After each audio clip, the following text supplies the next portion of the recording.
All right, let's move on now. Let's talk about 2024. You've written an article claiming that Donald Trump has a math problem. What do you mean by this?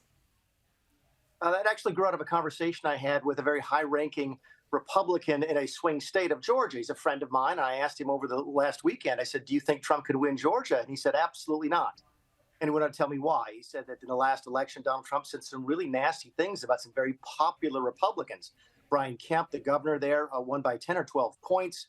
He and the president are not on good terms. And President Trump was actually, it sounded like, was trying to help the Democrat beat the Republican for that governor's race. That's the type of thing that people don't forget. And if you're a Republican, you have to win Georgia in order to win the White House. So if Donald Trump cannot win Georgia, he cannot win the White House. We're hearing the same stories, Danica, about out of Arizona and out of Nevada as well, that Donald Trump has just worn out his welcome in these critical swing states. So while you still may see some national polling that shows him ahead of Joe Biden, when you break it down into the states that Donald Trump has to win, he has a math problem right now.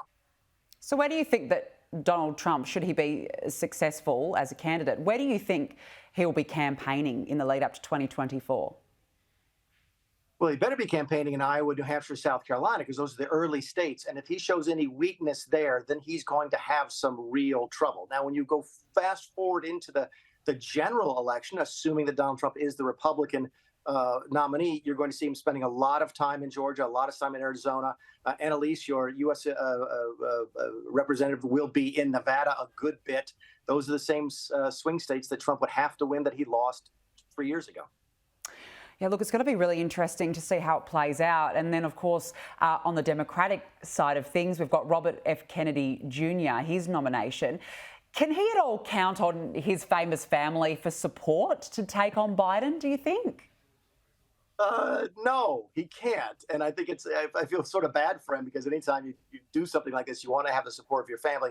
Look, Robert F. Kennedy probably doesn't have a chance to be the Democrat nominee. He's what in America we'd call a stalking horse. I don't know if that translates into Australian English or not. But other Democrats are looking to him as to whether or not there's any weakness for Biden. So if you're a governor of California, if you're a very popular, say, senator in Washington, D.C., and a Democrat, you don't want to be the person to sort of go after Joe Biden because he's the leader of the Democrat Party.